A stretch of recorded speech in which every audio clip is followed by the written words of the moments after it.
Graças a paz, meus irmãos. Vamos à lição de hoje. A lição de hoje é a número 11 e tem como tema a origem dos conflitos e os meios para vencê-los. Essa lição está baseada na carta de Tiago, capítulo 4, dos versículos 1 ao 10. Amém? Vamos orar antes de ler o texto da palavra do Senhor. Oremos. Pai Santo, Deus maravilhoso, obrigado, Senhor, pela Tua graça, amor e misericórdia. Nos ajuda com Teu Espírito Santo, Senhor, no estudo da Tua palavra. Nos ajuda a entender e obedecer a Tua palavra, para a Tua glória, Senhor, em nome de Jesus. Amém. Vamos à leitura. Tiago, capítulo 4, a partir do verso 1, diz assim: De onde procedem guerras e contendas que há entre vós? De onde, senão dos prazeres que militam na vossa carne? Cobiçais e nada tendes, matais e invejais e nada podeis obter. Viveis a lutar e a fazer guerras, nada tendes porque não pedis. Pedis e não recebeis porque pedis mal, para esbanjardes em vossos prazeres. Infiéis, não compreendeis que a amizade do mundo é inimiga de Deus? Aquele, pois, que quiser ser amigo do mundo, constitui-se inimigo de Deus. Ou supondes que em vão afirma a Escritura: é com ciúme que por nós anseia o Espírito, que ele faz habitar em nós. Antes, ele dá maior graça pelo que diz: Deus resiste aos soberbos, mas dá graça aos humildes. Sujeitai-vos, portanto, a Deus, resisti ao diabo, e ele fugirá de vós. Chegai-vos a Deus, e ele se chegará a vós outros. Purificai as mãos, pecadores, e vós, que sois de ânimo dobre, limpai o coração. Afligi-vos, lamentai e chorai. Converta-se o vosso riso em pranto e a vossa alegria em tristeza. Humilhai-vos na presença do Senhor, e ele vos exaltará. Amém? Mantenha a sua Bíblia aberta nessa passagem, por favor. Meus irmãos, na lição anterior, nós aprendemos um pouco sobre a verdadeira sabedoria de Deus que vem do alto. E nós vimos que essa sabedoria que vem de Deus, ela é acompanhada pelo fruto do Espírito e de boas obras. Nós aprendemos que a mansidão, a humildade e a paz são marcas dessa verdadeira sabedoria que vem de Deus. Hoje nós vamos refletir sobre a origem dos conflitos e a maneira de vencer esses conflitos. Vamos ler novamente o versículo 1.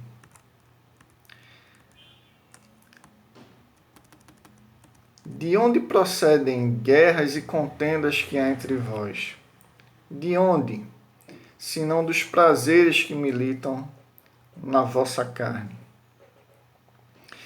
Meus irmãos, esse texto, esse trecho que nós lemos, mais uma vez ele se inicia com uma pergunta retórica.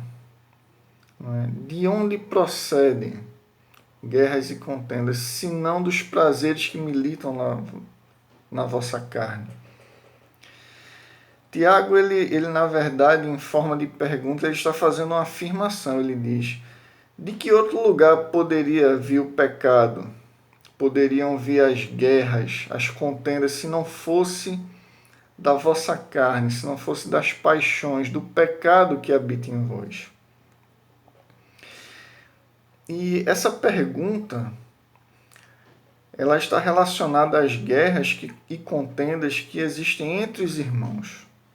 E isso é uma pergunta que aflige muitos crentes e líderes do rebanho, muitos pastores e líderes de ministérios. Eles se afligem com essa pergunta. Muitos crentes se incomodam com essa questão. Por que os crentes, por que os santos brigam? Por que eles vivem em contendas? E a resposta para essa pergunta, meus irmãos, por mais que seja difícil de admitir para nós, Os crentes brigam, os crentes entram em contendas, porque ainda somos carnais. As brigas e contendas, elas existem entre nós, porque nós somos carnais. Elas surgem das paixões, do pecado que ainda habita em nós. Isso para nós é difícil de admitir. Desde o Éden, o homem ele foge de suas responsabilidades e tenta esconder o seu pecado. Quando Deus ele confrontou o homem após ter pecado no jardim, Deus perguntou ao homem por que ele tinha feito isso. Ele disse: foi a mulher que o Senhor me deu, que me deu do fruto. E a mulher disse: foi a serpente que me enganou. Ou seja, nós herdamos essa natureza pecaminosa e que tenta fugir de suas responsabilidades, que não reconhece o seu pecado. Somos muito habilidosos em reconhecer as falhas e pecados nos outros, mas somos muito mais habilidosos para esconder o nosso próprio pecado. Sempre procuramos causas exteriores para os problemas no meio da igreja. Mas a grande verdade, meus irmãos, é que o problema das contendas na igreja entre os santos está dentro de nós, é o pecado que habita em nós. Vamos continuar a leitura do texto. No versículo 2, Tiago ele continua a sua explicação e diz: cobiçais e nada tendes, matais e invejais e nada podeis obter. Viveis a lutar e a fazer guerras, nada tendes, porque não pedis. Essa cobiça, esse pecado que habita em nossa carne, ele nos faz entrar em guerras interiores e exteriores. Essa guerra interior do pecado que habita em nós nos faz desejar e querer sempre mais, querer coisas que não temos. Isso causa frustração, insatisfação, inquietação inconstante. Inquietação constante. Nós cobiçamos e Tiago diz até que matamos e invejamos. E algumas pessoas talvez digam: eu nunca matei ninguém. Mas na nossa mente, nós somos capazes de odiar e matar pessoas. E Jesus sempre igualou o pecado que habita dentro de nós com as atitudes. Jesus diz que só o desejar, só o pensar, ele já é pecado. E muitas pessoas não matam fisicamente ninguém, mas matam emocionalmente. Ignoram aquela pessoa totalmente, a abandonam e desistem dela totalmente. Ou seja, dentro de si mesmo, elas mataram essa pessoa. E nós, se não tivermos cuidado, fazemos isso também. Por dificuldade de perdoar, nós matamos emocionalmente o nosso próximo dentro de nós mesmos. E essa atitude, ela vem da nossa carne pecaminosa, da nossa dificuldade de perdoar, da nossa facilidade em enxergar o pecado do próximo, mas em não enxergar de maneira nenhuma o nosso, em tentar tirar o cisco do olho do nosso irmão, quando nós não enxergamos a trave que está no nosso olho. É de dentro de nós que procedem essas guerras, que são gerados esses conflitos. E Tiago diz: vocês vivem a lutar e fazer guerra, essa guerra na mente, essa guerra interior e externa também com o próximo. Porque quem tem esse tipo de guerra, de conflito interior, não tem como estar em paz com o seu próximo. E Tiago ele diz no final do versículo 2, vocês não têm, vocês nada têm, porque não pedem. Isso não significa, meus irmãos, que tudo aquilo que nós pedirmos a Deus nós vamos receber. Mas o fato de nós fazermos guerras e vivermos nesses conflitos interiores e exteriores e de não buscarmos a Deus em oração faz com que nós fiquemos parados, paralisados, que nós não alcancemos nada do que desejamos. Se nós tivéssemos a atitude de orar a Deus sobre os nossos desejos, sobre as nossas dificuldades, sobre as nossas inquietações, mesmo que Deus não nos concedesse tudo o que pedimos, porque aquilo não é bom para nós, mas o nosso próprio desejo, a nossa própria mentalidade já estaria sendo moldada e trabalhada por Deus. A atitude de orar a Deus sobre tudo em nossas vidas nos faz ter mais humildade e faz com que o contato com Deus em oração traga um ambiente propício para que o Espírito Santo molde as nossas intenções, os nossos desejos e as nossas vontades diante de Deus. As nossas vontades começam a ser alinhadas à vontade de Deus.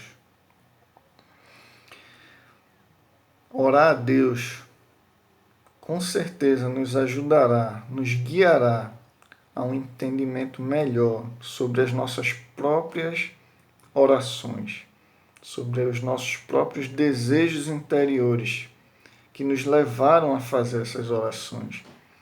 Mas para isso precisamos passar mais tempo com Deus.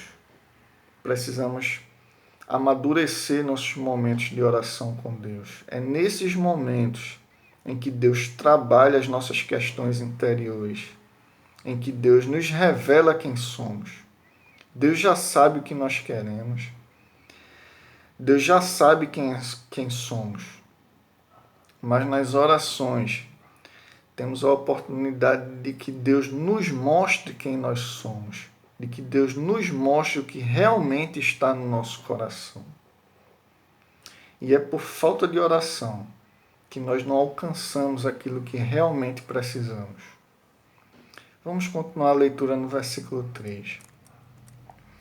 Pedis e não recebeis, porque pedis mal, para esbanjardes em vossos prazeres. Aqui está o motivo porque muitas vezes nossas orações não são atendidas. É porque elas são feitas com a motivação errada, mesmo sem termos a total consciência disso. Porque somos muito habilidosos, meus irmãos, em disfarçar o nosso próprio pecado. Disfarçamos os nossos maus desejos em falsa piedade. A Bíblia diz que o nosso coração é enganoso. Se não tivermos cuidado, nós somos enganados pelo nosso próprio coração. Deus não deixa de nos dar nada por nós não sabermos nos expressar bem na oração. Não é por isso que Deus não nos concede. A Bíblia diz que o Espírito Santo nos ajuda em nossas orações. O problema de não recebermos é a motivação interior. Porque muitas vezes pedimos algo, né, e tentamos acreditar que a nossa motivação é boa, mas lá dentro Deus sabe que a nossa motivação muitas vezes não é correta. Muitas vezes pedimos a Deus coisas, pedimos um emprego melhor, pedimos a Deus um emprego que tem um horário melhor, e repetimos para nós mesmos que usaríamos esse tempo livre para nos dedicar mais a Deus.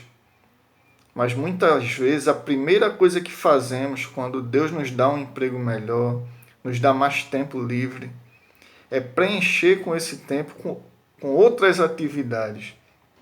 Muitas vezes nós arrumamos outro emprego para ganhar mais dinheiro e sempre nos esquivamos de oferecer a Deus a prioridade que Ele merece em nossas vidas. Muitas vezes, meus irmãos, dentro de nós existem falsas motivações, falsos bons motivos de fazermos nossas orações. E Deus sabe disso. E devemos pedir ao Senhor que nos sonde e que nos mostre aquilo que realmente está no nosso coração, para que não sejamos enganados. No versículo 4, Tiago diz: infiéis, não compreendeis que a amizade do mundo é inimiga de Deus? Aquele, pois, que quiser ser amigo do mundo, constitui-se inimigo de Deus. Ser amigos do mundo e dos prazeres nos torna inimigos de Deus. Luz e trevas não se misturam. Seguir os desejos da nossa carne, os desejos pecaminosos, nos deixar moldar por esse mundo, pelo curso desse mundo, pela forma de pensar desse mundo, nos faz ser infiéis. Outras traduções dizem que somos adúlteros e que somos inimigos de Deus por isso. Deus tem que ser o nosso primeiro compromisso. Precisamos buscar a Deus em oração, com o coração correto diante dele, com motivações corretas, pois ninguém pode esconder nada do Senhor. Não há nada dentro de nós que esteja oculto aos olhos de Deus. Ele sabe quem nós somos, melhor do que nós mesmos. Versículo 5 diz: ou supondes que em vão afirma a Escritura, é com ciúme que por nós anseia o Espírito que ele faz habitar em nós. Isso significa, meus irmãos, que Deus tem um amor zeloso por nós. Esse é o tipo de ciúme que Deus tem em relação a nós. É um amor zeloso. O ciúme de Deus não é igual ao ciúme do homem. O ciúme manchado pelo pecado que o homem tem. O ciúme de Deus é um amor zeloso por nós, que somos templos do Espírito Santo. O Espírito Santo de Deus não pode habitar com o pecado.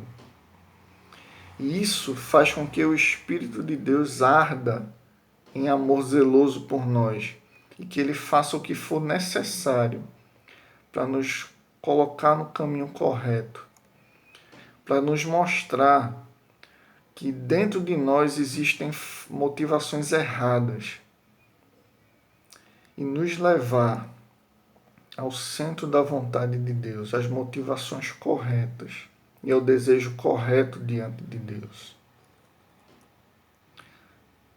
O versículo 6 diz: antes, ele dá maior graça, pelo que diz: Deus resiste aos soberbos, mas dá graça aos humildes. Aprendemos aqui que Deus não aceita o nosso orgulho e soberbo. Deus não nos aceitará enquanto nós guardarmos o orgulho e a soberba dentro de nós.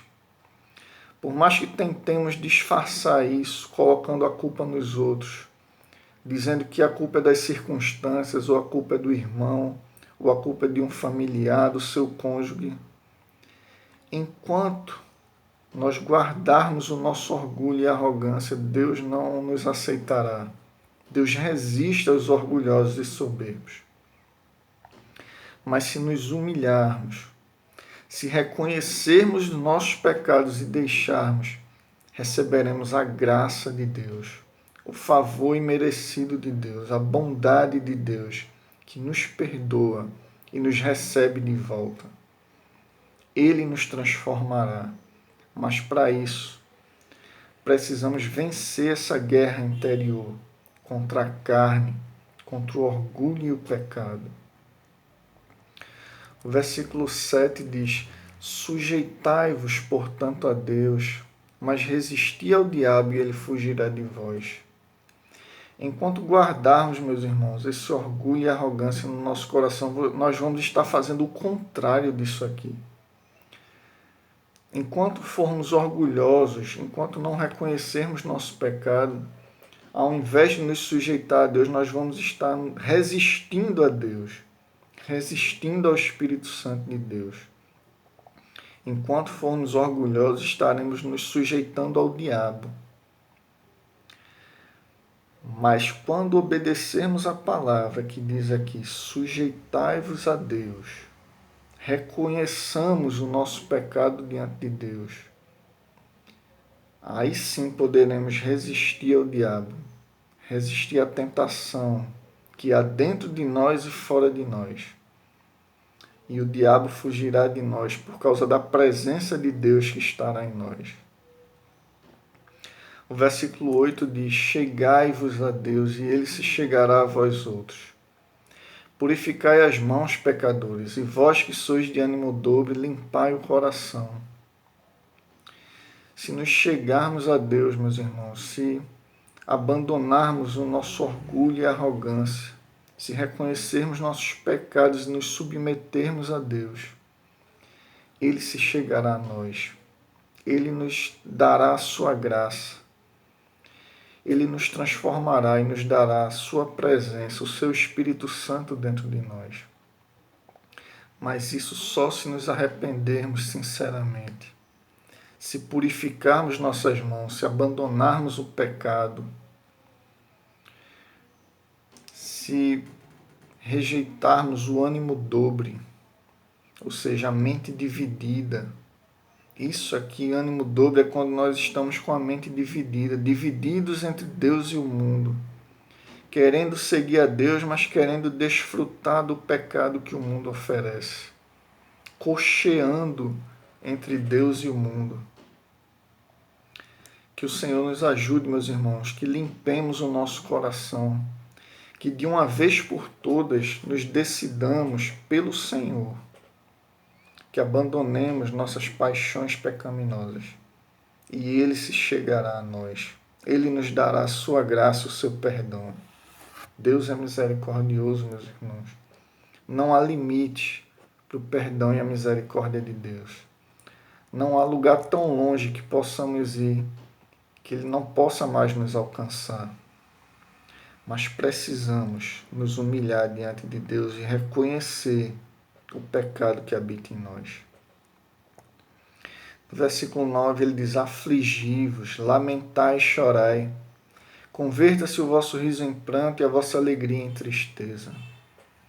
É preciso reconhecer que o nosso pecado é terrível, que pecado é rebeldia, e quando vivemos em pecado, quando deixamos que essas guerras e desejos pecaminosos prevaleçam em nós, nós somos rebeldes contra Deus. É preciso reconhecer isso e nos arrepender sinceramente. Precisamos, meus irmãos, pedir a Deus que abra nossos olhos espirituais, para que possamos reconhecer o quanto é terrível o pecado. Que possamos correr para Deus, chegarmos a Ele e nos arrependermos sinceramente diante do Senhor. O versículo 10 diz: humilhai-vos na presença do Senhor e Ele vos exaltará. Devemos nos prostrar diante do Senhor e reconhecer o nosso estado terrível e pecaminoso. Não devemos nos prostrar diante do pecado, ceder ao pecado. Devemos nos prostrar diante do Senhor, nos prostrar diante da vontade de Deus, e a mão do Senhor nos levantará. Ele nos perdoará, nos fará renascer como filhos de Deus e seremos vivos espiritualmente. Receberemos o Espírito Santo. Seremos participantes da mente e dos desejos do Senhor.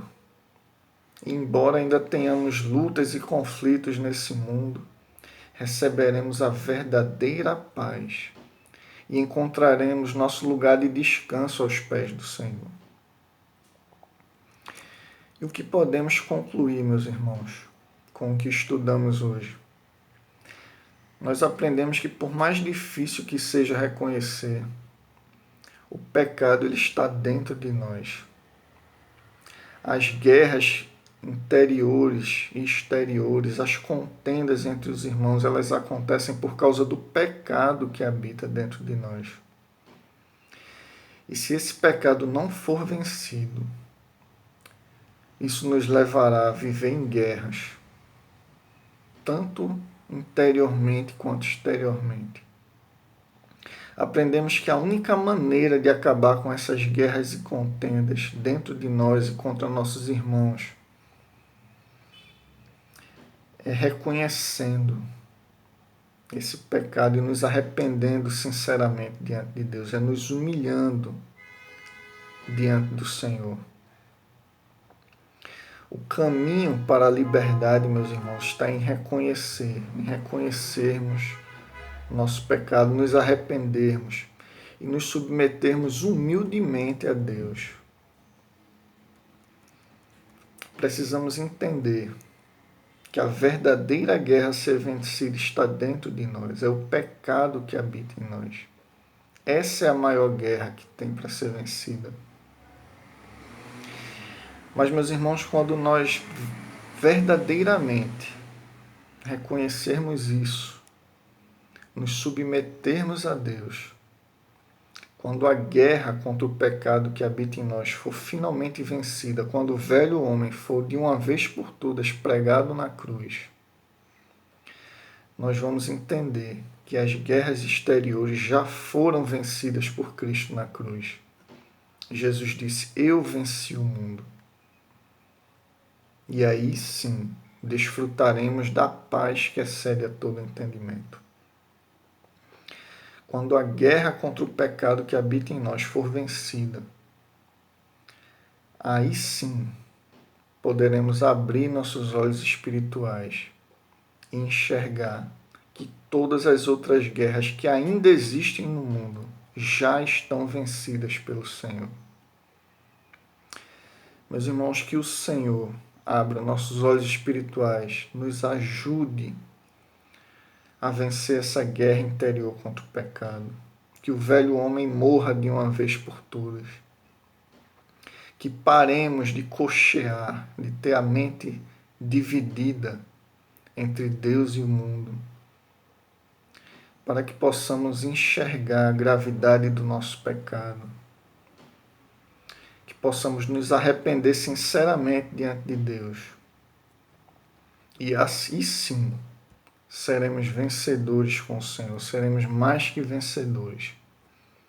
Reconheceremos que não há mais guerra a ser vencida, porque Deus já venceu todas. Porque Deus é o Senhor de tudo e de todos.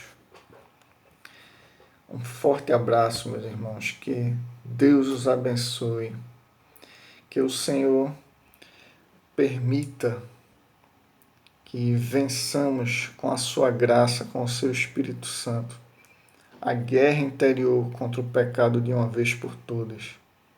E a paz de Deus, que excede todo entendimento, ela habitará conosco.